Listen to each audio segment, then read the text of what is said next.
Welcome to Daily Overdose. The sun doesn't shine every day. The storms will come. There are times when the nights will be long and dark and you will be alone. There will be times when the darkness seems to consume everything. But don't let it consume you. We all fail. It's okay. What is not okay is that when you fail, you stay down. Whoever stays down is a loser. And winners will fail and get up. Fail and get up. Fail and get up. You always get up. That is a winner. I can accept failure. Everyone fails at some point. I cannot accept not trying. It is your losses that will humble you. It is your losses that will give you a drive. It doesn't matter about what happened yesterday. It doesn't matter what happens to you. The only thing matters, what are you going to do about it? As long as you're here, you have a chance to transcend yourself.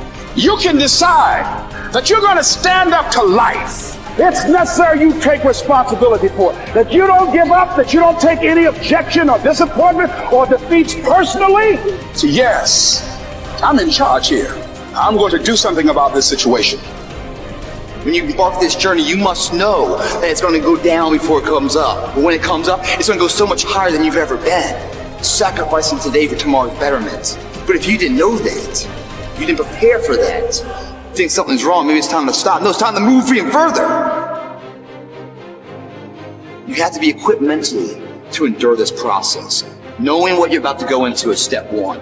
Knowing it's an uphill battle, but a winnable one and one that's achievable.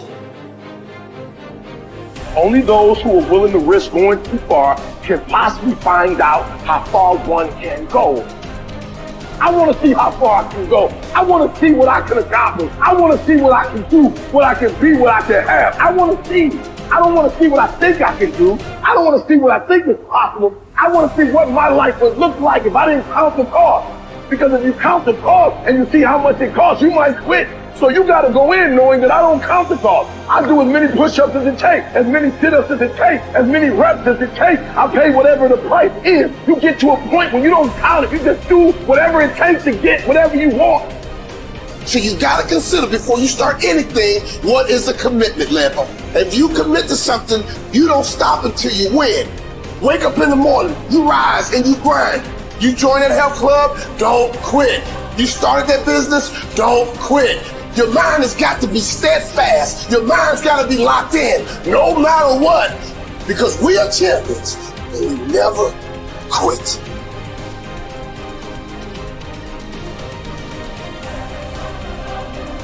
The official definition of self-discipline is the ability to control one's feelings and overcome one's weaknesses. Also, it's the ability to pursue what one thinks is right, despite temptations to abandon it. See, the problem with you is you rarely exercise your self-discipline muscle.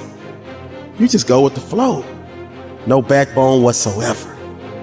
And that's perfectly fine until you start whining and complaining about your lack of success. Whining and complaining about your lack of progress.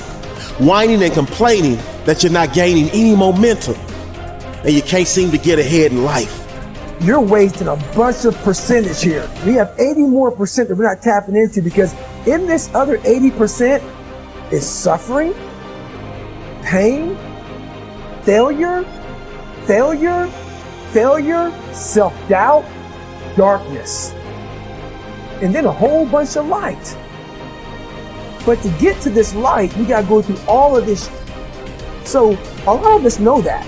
I can get over here, but over here, man, this is much better because I gotta go through this journey that is not fun. This from 20 to 100%, this shit in between is not fun. So we decide to live over here.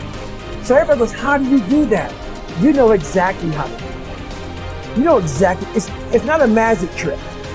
There's nothing I talk about that's a magic trick. It's all back down to a very primitive mindset of we just have to do. It's like breathing. Breathing becomes normal. Like we don't know that we're doing it. That's how you have to live your life.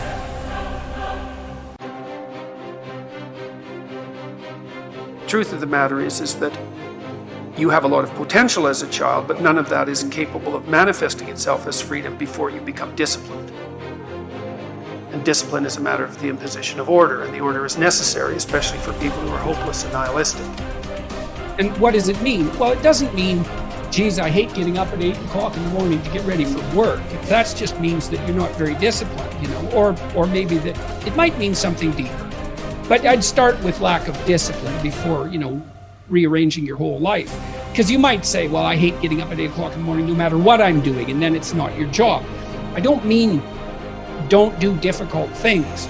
I mean, watch yourself, and if you see that you're doing things that make you hate yourself, then consider the cost of continuing. You know, if something's valuable, you'll make sacrifices to attain it. That discovery of sacrifice, I think that's what separates human. It's one of the primary factors separating human beings from animals.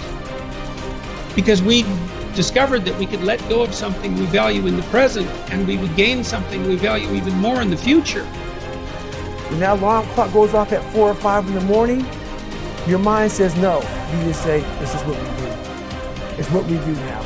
Because to get to where you want to go, the amount of pain involved, I'm not saying physical, I'm not saying you got to break yourself off. The amount of mental pain of how many times you're going to have to do something that you don't want to do to get to where you want to go. When I was 297 pounds and I was fat as hell trying to be a Navy SEAL, the scariest thing in the world to me, even to this day, was that could have been the rest of my life. I thought then I was trying hard. That's the scariest thing in the world. I thought then, 297 pounds, working for Ecolab, spraying for cockroaches, making $1,000 a month. I thought that was me at my 100% potential. Come to find out, a few years later, I wasn't anywhere near that. 106 pounds less, graduate Navy SEAL training, went on to do all these other things. Looking back on that was me trying hard. That's why people gotta understand, what is in us, we have no idea until we start trying hard. And I mean really trying hard, when you're obsessed with, hey, this is my new norm. My new norm is that, wow, this isn't always fun. It's not always meant to be fun. And that's when you know you're trying hard. As C.S. Lewis said, hardships often prepare ordinary people for an extraordinary destiny.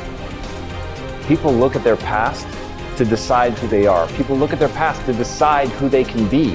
But the problem is, oftentimes, people mistake difficulties, suffering, pain for being bad, being less than, being broken, and it erodes their sense of self-esteem. It erodes their sense of self-worth. But nothing could be more opposite from the truth, because in reality, no matter what you've gone through, no matter how hard it was, all of it was shaping you into the person that you can become. The hardships, the difficulties, the pain, the suffering, all of that makes you tougher.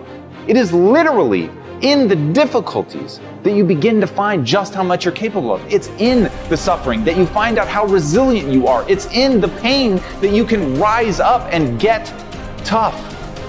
And all of that is going to serve you as you move forward, but you have to know how to frame it. You have to know how to think about it. You have to know that whatever you've been through, that all of it is an opportunity to learn. All of it is an opportunity to grow. All of it is an opportunity to get better, but you have to use it to shape yourself. You have to lean into it. You have to know that the pain and the suffering, all of it is serving you. But if you're telling yourself a story that diminishes you, if you're telling yourself a story that bad things have happened to me, or I've done bad things and that makes me a bad person, then none of it is going to help you.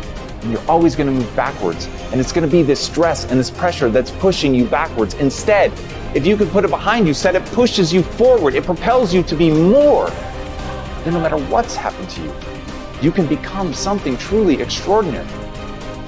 And as David Livingstone said, I'll go anywhere, provided it be forward.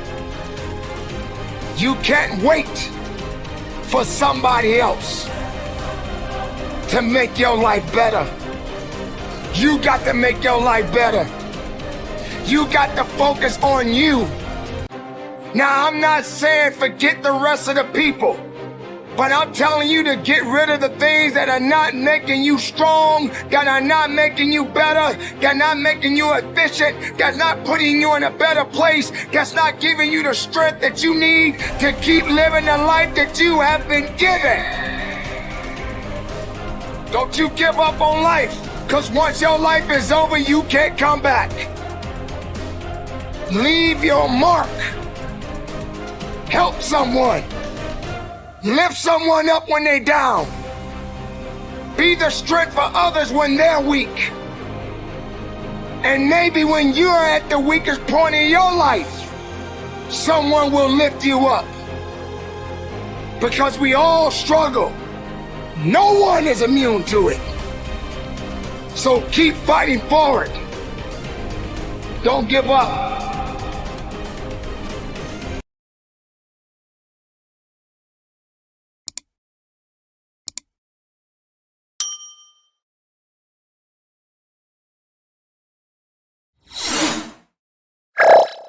Thank you for watching our videos. Please like and subscribe to our channel so you won't miss another video.